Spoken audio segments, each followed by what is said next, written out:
ముందుగా నా దేవుడు కోట్లాది వందనాలు. ఎన్ని వందనాలు చెప్పినా తనివి తీరదు. Praise the Lord. అందరికీ వందనాలు. బాగున్నారా? గత 15 రోజులు కిందట ఒక 3 వీడియోలు, మొన్నటి దినము కూడా ఒక 3 వీడియోలు, అంతకుముందు కూడా ప్రార్థన కోసం వీడియోలు చాలా పెట్టాను. ప్రార్థన కోసం దేవుడు కొన్ని విషయాలు మాట్లాడుతున్నాడు. ప్రార్థన, విశ్వాసులు ప్రార్థన దేవుడు వింటాడు. ఖచ్చితంగా విశ్వాసుల ప్రార్థన దేవుడు వింటాడు. ఎందుకంటే ఎవరికన్నా ప్రార్థన చేస్తేనంట ఒక రోగం విషయంలో కానీ సమస్య విషయంలో కానీ దేవుడు ఒక మాట అంటాడు, విశ్వాస సహితమైన ప్రార్థన ఆ రోగిని స్వస్థపరచును. అంటే విశ్వాసమందు మనం దేవుణ్ణి కానీ అడిగితే ఖచ్చితంగా దేవుడు ప్రార్థన వింటాడు. యాకోబు 5వ అధ్యాయంలో మీరు తర్వాత చదువుకోండి. Praise the Lord. అయితే ఇక్కడ కూడా ఒక మంచి భక్తుడు ప్రార్థన దేవుడు విన్నాడు. ఒక అధికారి హృదయం కూడా ప్రార్థన చేసిన వారు ఎంత నిజాయితీగా ఉంటారని ఒక అధికారి గమనించి అది ఈ వీడియో ప్రకారం మీతో మాట్లాడుతాను. అపోస్తుల అధ్యాయంలో మనం చూస్తే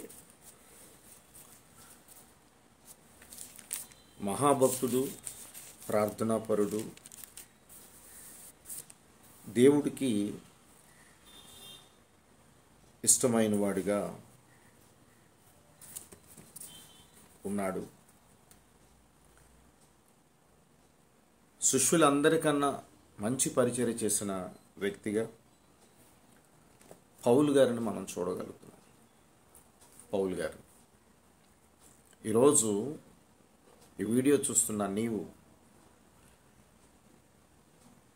నీ ప్రార్థన దేవుడు వినగలుగుతాడా అన్నది కోణంలో మీరు ఆలోచించుకుంటే, మీరు ఏ సమస్యలు ఉన్నా, ఏ బాధల్లో ఉన్నా, ఒకవేళ మీకు శత్రువులు ఉన్నా, సమస్యలతో బాధపడుతున్నా, తికమక పడుతున్నా, మీరు మొరపెట్టి ఎలుగెత్తి మొరపెట్టిన దేవాది దేవుడు మన ప్రార్థన వింటున్నాడా అన్నది చాలా ప్రాముఖ్యమైన విషయం.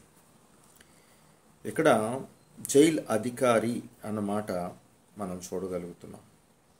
ముందుగా మలాకీలో 3:16 అన్నది మాట మనం చూస్తే, దేవుని యందు భయభక్తులు కలిగిన ఎవరైతే మాట్లాడుతున్నారో వారి మాటలు దేవుడు చెవులారా వింటున్నాడంట. మీరు తర్వాత చదువుకోండి. అపోస్తులు పౌలు అపోస్తుల్లో 16వ అధ్యాయము కొన్ని మాటలు మీతో పంచుకోవాలని ఆశ కలిగి ఉన్నాను.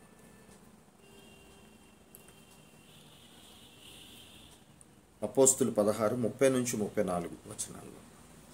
దాని ముందు పై వచనాలు చూస్తే పౌలు గారు పరిచర్యలో 25వ వచనం ఒకసారి చదువుతున్నాను. అయితే మధ్యరాత్రి వేళ పౌలును శీలయు దేవునికి ప్రార్థించుచు కీర్తనలు పాడుచుండిరి అనే మాట మనం చూడగలుగుతున్నాం. ఎప్పుడైతే దేవుడు పాటలు పాడుతూ ప్రార్థన చేస్తూ ముందుకు వెళ్తున్నారో అప్పుడు ఆ 26వ వచనంలో చూస్తే, అప్పుడు మళ్ళీ 25వ వచనం చదువుతున్నాను చూడండి. అయితే మధ్యరాత్రి వేళ పౌలును శీలయు దేవునికి ప్రార్థించుచు కీర్తనలు పాడుచుండిరి, ఖైదీలు వినుచుండిరి. అప్పుడు అకస్మాత్తుగా మహా భూకంపము కలిగెను, చెరసాల పునాదులు అదిరెను, వెంటనే తలుపులన్నీ తెరుచుకొనును, అందరి బంధకములు ఊడే. అంటే వాళ్ళందరూ చైన్లతో కట్టిస్తున్నారు. చేతులకి గొలుసులు, కాలుకు గొలుసులు వేసి ఉన్నాయి. వారి ప్రార్థనకే భూమి అదిరిందంట, చెరసాలలు తెరవబడ్డాయంట, వారి చేతికున్న సంఖ్యలు కూడా ఊడిపోయాయంట. అంటే ప్రార్థనకి అంత శక్తి ఉన్నదని దేవుడు నిరూపిస్తున్నాడు. ఈరోజు ఈ వీడియో చూస్తున్న ఎవరైనా సరే, మీరు కానీ ప్రార్థనా జీవితంతో ముందుకు వెళితే మీ ఎలాంటి సమస్యన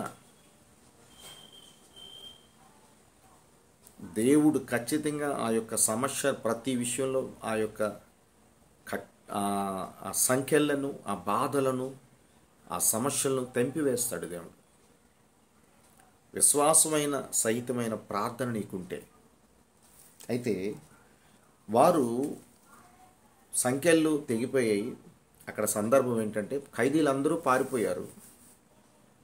ప్రార్థన చేసిన వాడు ఒక నిజాయితీపరుడుగా ఉంటాడు. ఖైదీలందరూ పారిపోయారు. ఆ సందర్భం కింద వచనాలన్నీ చూసుకుంటే ఆ చెరసాల అధికారి ఏం చేశాడంటే అందరూ పారిపోయారు, ఇంకా పెద్ద అధికారులు నన్ను చంపేస్తారని సూసైడ్ చేసుకోబోతాడు. వెంటనే పౌలు దూరం నుంచి వద్దొద్దు, అలాంటి పని చేయొద్దు, మేము ఇక్కడే ఉన్నామని ఒక నిజాయితీని సాటాడు. సాటిన తర్వాత అక్కడ సందర్భము ఆ జైలు అధికారి కనుక్కున్నాక వీరు చేసిన ప్రార్థనే భూకంపంలాగా వచ్చింది. చెరసాలు తెరవబడ్డాయి. వీరు చేసిన ప్రార్థన పాటలు వారి సంఖ్యలను కూడా తెంపివేశారు. తాళాలు నా దగ్గర ఉన్నాయి అంటే వీరు ఎంత మహాభక్తులు అని గమనించాడు అధికారి. నేను 31 నుంచి నేను చదువుతున్నాను. 30 నుంచి చదువుతున్నాను.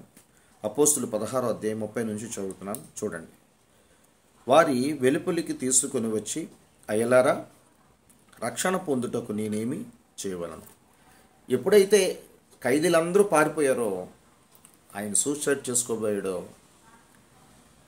ఇతను పౌలు గారు నో మేము ఇక్కడే ఉన్నాం, అలాంటి పని చేయక అని చెప్పి ఎప్పుడైతే అరిచాడో, వారి యొక్క నిజాయితీ, వారి యొక్క భక్తి, వారి ప్రార్థనా పరులని, వారు దేవునికి ఇష్టలైన వారుగా ఉన్నారని, వారి ప్రార్థన దేవుడు వింటాడని, నేను నమ్మిన వారు ప్రయోజనం లేదు, నేను ఎన్నోసార్లు ఎన్నో దిక్కల నేను నా కోసం అడిగాను, నా కుటుంబం కోసం అడిగాను, కానీ ప్రయోజనం లేదు, కానీ ఎంత భక్తి నేను యేసు ప్రభువులో మాత్రమే చూడగలుగుతున్నాను, ఇలాంటి భక్తి నాకు కూడా కావాలని తెలుసుకున్నాడు అధికారి. 30వ వచనం, అయ్యలారా, రక్షణ పొందుటకు నేనేమి చేయవలను. అందుకు వారు, ప్రభు అయిన యేసునందు విశ్వాసం ఉంచుము, అప్పుడు నీవును నీ ఇంటి వారును రక్షణ పొందుదురని చెప్పి అతనికిని అతని ఇంటి వారందరికీ దేవుని వాక్యం బోధించారు. ప్రార్థన చేసిన ప్రతి ఒక్కరిలో నిజాయితీ ఉంటుంది.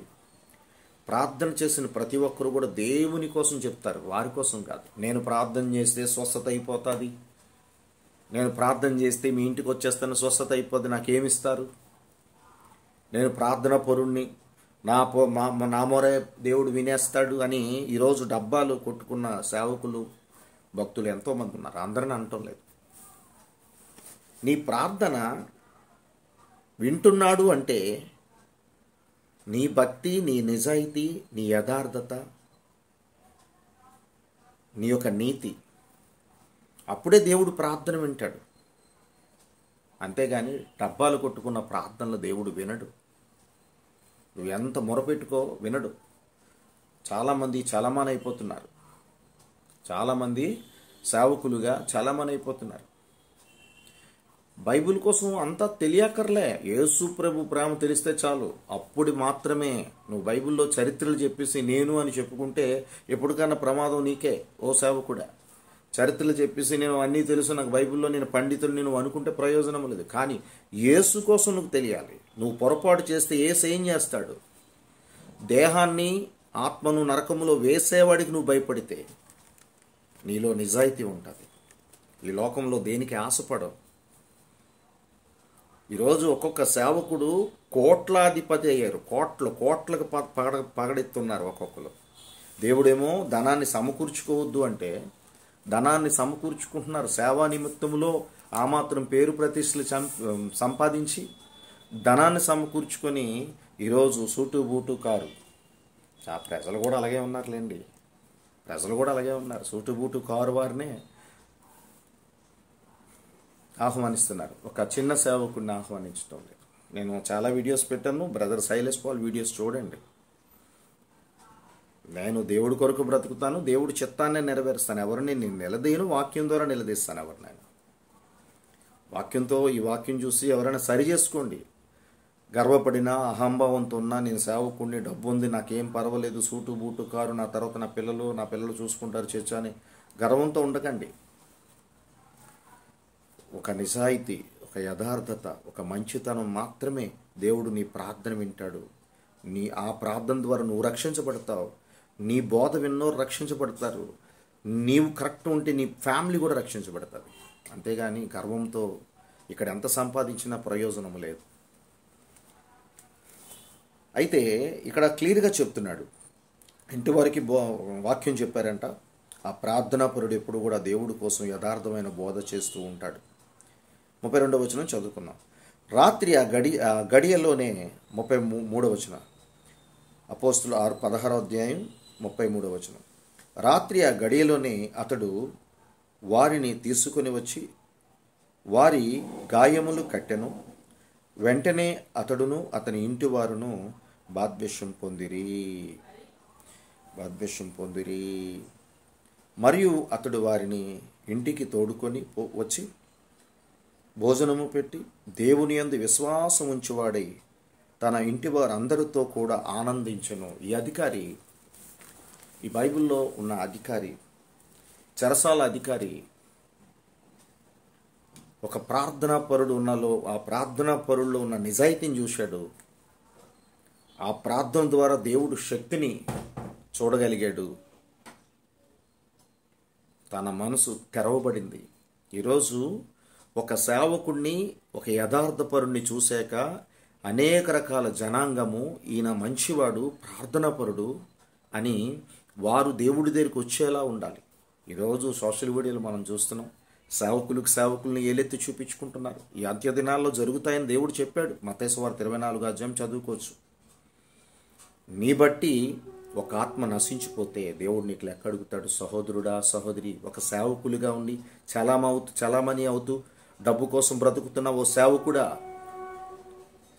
డబ్బు శాశ్వతము కాదు, నీతో రాదు డబ్బు. ప్రార్థన పరుడు ఎప్పుడు కూడా ఏనాడు తప్పు చేయడు. ఏ ఒక్కరిని కూడా కులమతాలతో కానీ మతనముతో కానీ అంటరాని గుణంతో చూడడు. ప్రతి ఒక్కరిని ముడతాడు, నెత్తి మీద చెయ్యేస్తాడు, ప్రార్థన చేస్తాడు, దేవుడు మాటలు చెప్తాడు. ఆ మాటల ద్వారా వారు రక్షించబడతారని, దేవుడే వీరిని రక్షిస్తాడని ఆశ కలిగి ఉంటాడు. అంతేగాని నేను ప్రార్థన చేస్తే స్వస్థత అయిపోద్ది, నేను కౌన్సిలింగ్ ఇస్తే వాళ్ళందరూ హ్యాపీ అయిపోతారు, దేవుడి దగ్గరికి వచ్చేస్తారు, నేను అనుకోవడానికి వీల్లేదు. నువ్వు ఒక పాత్రవు మాత్రమే. ప్రార్థనా శక్తితో నింపబడి యథార్థంగా నీతి మార్గములో మంచివాడిగా దేవుడు మార్గములో ఉంటే ఖచ్చితంగా నీ ప్రార్థన వింటాడు. ఈ మాటలు వింటున్న సహోదరి, సహోదరుడా, నీ ప్రార్థన ద్వారా నీ నిజాయితీ ప్రజలకు తెలియాలి. నీ ప్రార్థన ద్వారా నీ యథార్థత ప్రజలకు తెలియాలి. నీ ప్రార్థన ద్వారా నీ మంచితనం, ఆ దేవుడే నిన్ను నడిపిస్తున్నాడని ప్రజలు తెలుసుకోవాలి. God bless you all. Praise the lord.